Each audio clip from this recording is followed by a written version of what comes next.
Halo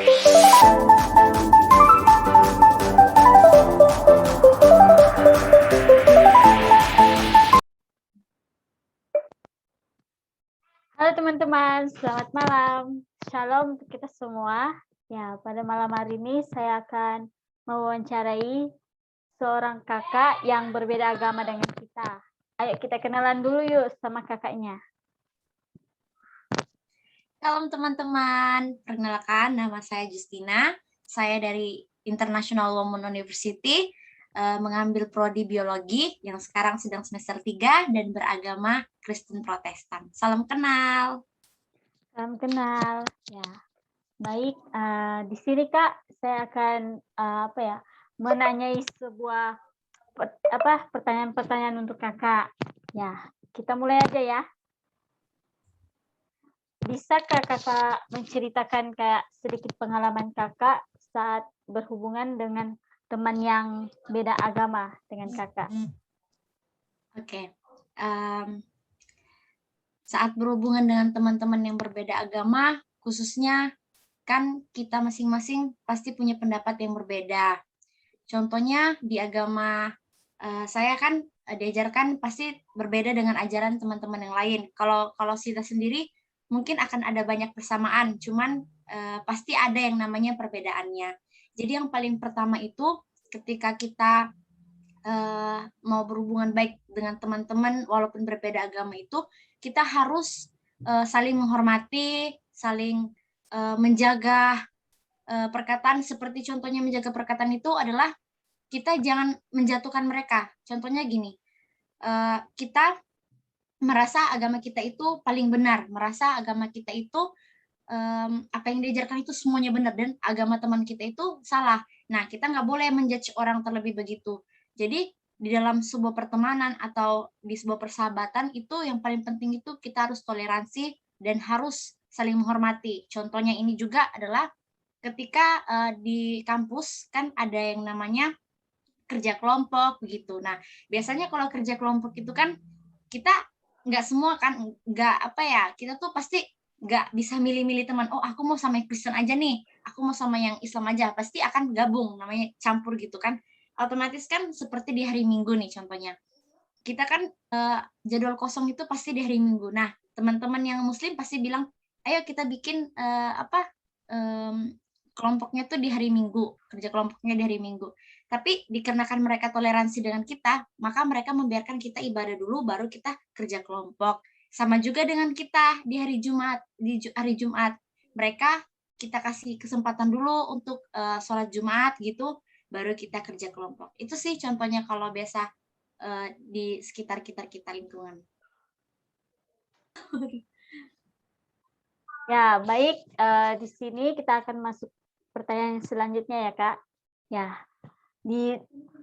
saya pengen tahu nih, Kak, dalam tradisi Katolik kan di Katolik saya tuh tradisinya tuh seperti kayak ada saat ibadah tuh kayak ada air suci, ada tanda salib, ada kayak genufleksi dan membungkuk gitu, terus berdiri, terus kayak menebak dada. Nah, tradisi yang ada di tempat kakak tuh seperti apa sih kalau pada saat ibadah gitu?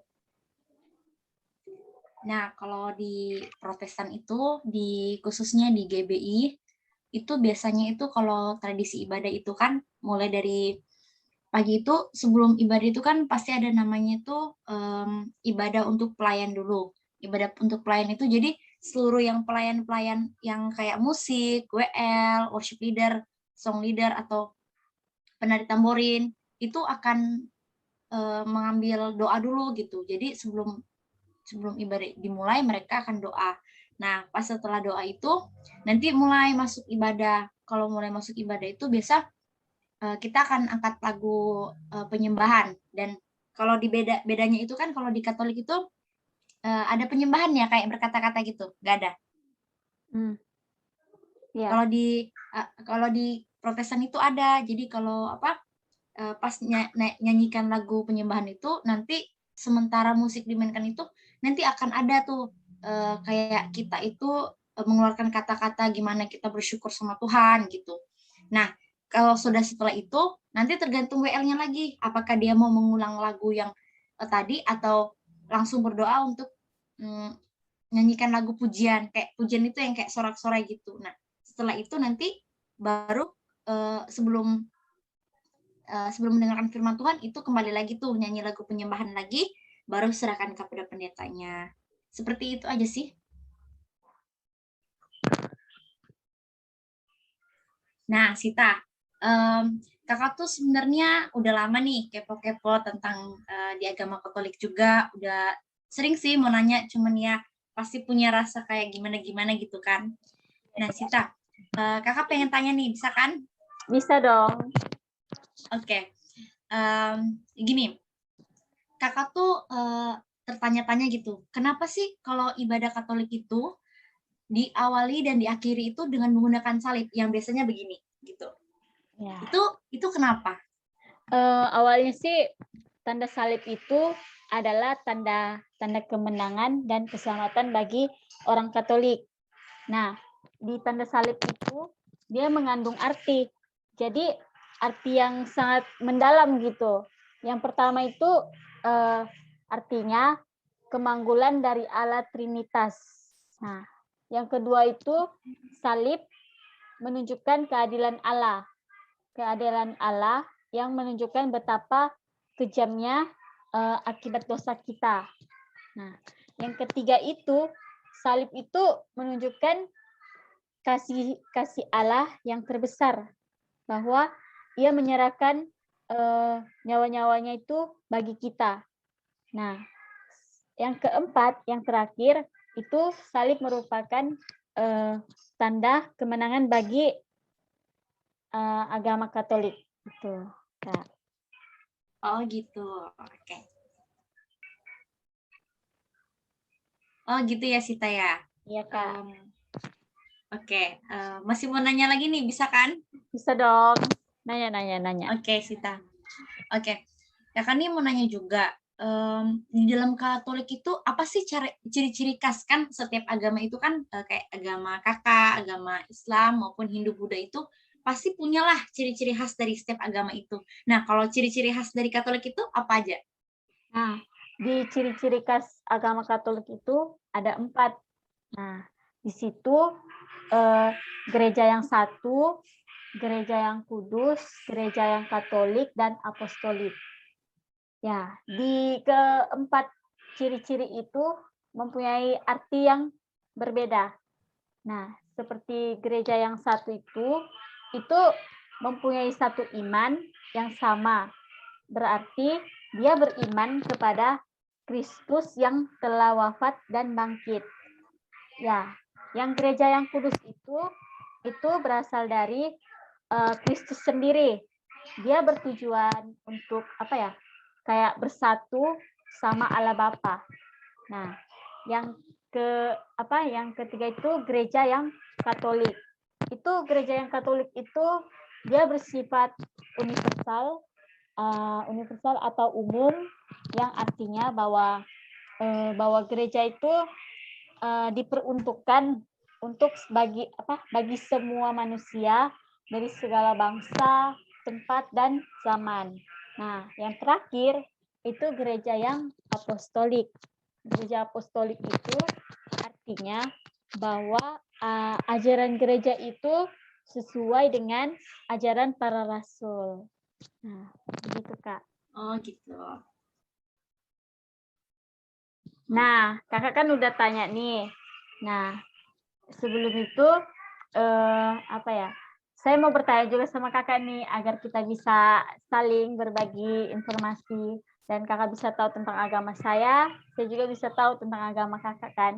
Nah, di Katolik itu kan kalau perayaan Natal itu tepatnya pada tanggal 25 kan. Nah, sama malam Natal. Nah, terus saya pengen tahu nih, kalau Natal di tempat kakak tuh gimana sih kalau di Protestan? Nah, kalau di Protestan itu, mau itu gereja GBI, GKI, GKII, atau GPDI, nah itu gereja karismatik juga ya. Nah, itu biasanya itu untuk Natalnya itu kan mereka akan adakan, sebelum tanggal 25 itu, mereka akan adakan Natal-Natal per gereja. Nah, Natal-Natal per gereja ini tidak diadakan di tanggal 25, tapi diadakan sebelum atau sesudah tanggal 25. Biasanya seperti itu sih. Nah, jadi contohnya kayak di gereja tempat saya melayani itu, mereka biasanya mengadakan di sini tuh mengadakan sekitar tanggal 12 bulan 12 atau tanggal 20 bulan 12 itu ada namanya ibadah Natal, tapi ibadah Natal itu ibadah Natal gereja gitu. Jadi kayak kita itu kita mengundang dari gereja-gereja lain untuk datang ke gereja kita. Mulai mengundangnya itu dari gereja-gereja apa aja, mulai dari gereja GKI, gereja Katolik juga kadang diundang juga untuk menghadiri. Nah, nanti kalau untuk Natal di tanggal 25 itu tetap akan diadakan. Kalau malam Natal di tanggal 24 itu tergantung dari gerejanya lagi nih. Kalau gerejanya mau adakan tanggal 24 itu bisa. Nah, seperti di sini juga terkadang ada, terkadang tiada. Kalau ditanya kenapa terkadang ada, terkadang tiada, tergantung kondisinya gitu. Nah, kita kan Kak udah saling kepo-kepo nih tentang agama kita. Sita belum ada rekaman tuh Sita. Nah, kita kan udah saling kepo-kepo nih Kak. Nah, di sini saya mau bertanya lagi sama Kakak. Saya kan tinggalnya sama adik-adik kelas saya yang berbeda agama gitu. Nah, mereka tuh pernah bilang kalau mereka itu nggak bisa melayani kalau belum dibaptis. Nah, apakah itu wajib atau tidak gitu? Nah, kalau untuk itu Sita, itu kembali ke gerejanya lagi. Contoh kan, dulu kalau di gereja di tempat saya di tanah kelahiran, itu mereka harus mewajibkan. Jadi ketika kita yang mau melayani itu, mau pelayanan itu harus dibaptis dulu. Wajib banget gitu. Tapi kalau di tempat saya yang sekarang ini, di GBI ini, itu tidak. Jadi kayak Bapak Gembalanya atau pendetanya itu kayak memberi kesempatan buat kita ini yang mau pelayanan tuh bisa pelayanan dulu gitu. Nah, kalau udah terbuka hatinya untuk dibaptis bisa. Tapi kalau menurut agama sih lebih enak dan baiknya itu dibaptis dulu gitu.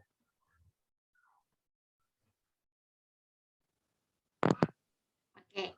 Nah, Sita, sebelum kamu lanjutin nih pertanyaan kamu buat kakak juga mau tanya lagi nih. Di setiap kita kan nih yang punya agama-agama ini pasti punya yang namanya kitab suci kan, iya kan? Iya, Nah, iya, iya. kalau di Kristen itu kan ya tahulah kita kitab sucinya apa aja gitu.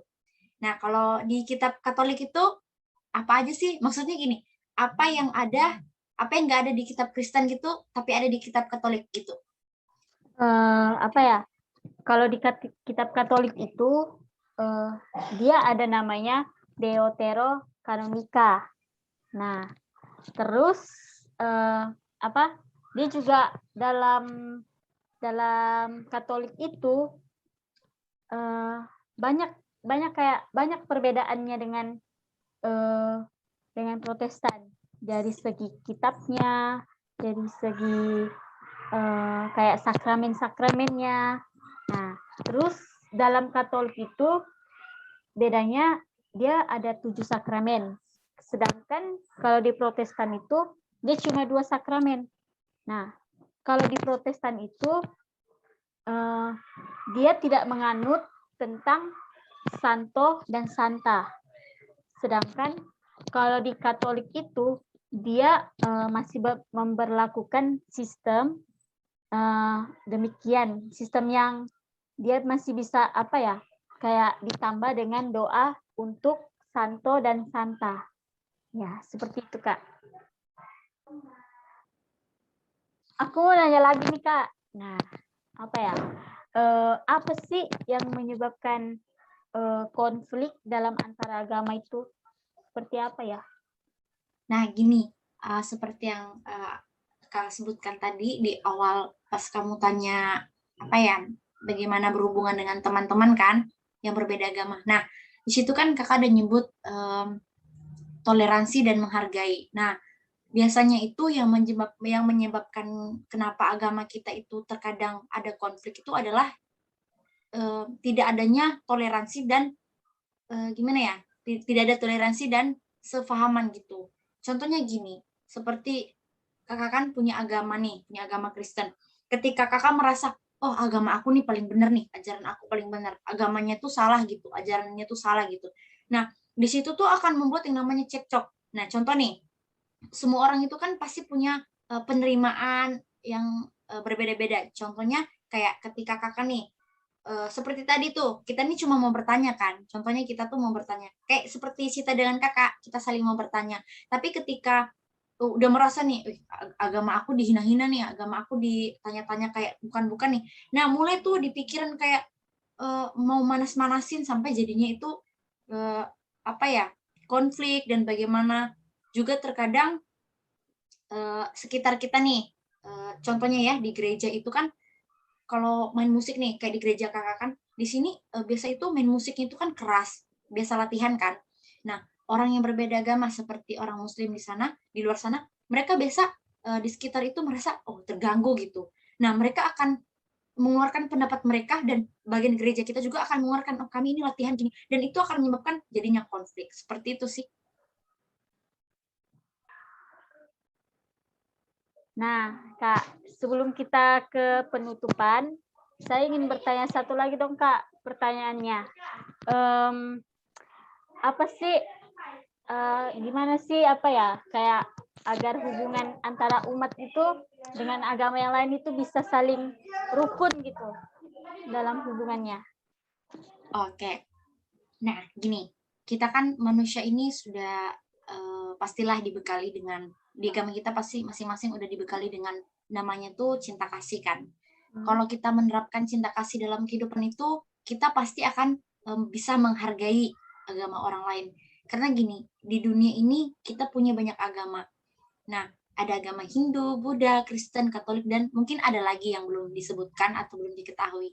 Terkadang ada juga agama yang, maksudnya daerah-daerah tertentu yang tidak mempunyai agama. Nah, di situ kita harus bisa toleransi sesamanya. Kita harus menghargai, oh, nggak hanya agama aku aja nih yang ada di sini, masih ada agama-agama lain, terus masih ada kepercayaan yang belum mempunyai agama gitu. Nah, jadi kita tuh harus bisa intinya harus bisa toleransi, harus memahami budaya-budaya mereka. Seperti contoh nih ketika kita ke Bali, oh di Bali itu kan ada yang namanya eh, ketika mereka meninggal itu langsung dibakar, kita harus menghargai, oh iya mereka itu adat mereka gitu, di agama mereka harus diharuskan begitu, kalau di agama kita lagi beda lagi gitu. Nah, jadi kita harus saling menghormati, terus kita harus memahami juga nih, jangan nggak kita pahami, baru kita tanya-tanya yang bukan-bukan, sehingga menimbulkan konflik seperti tadi, itu sih.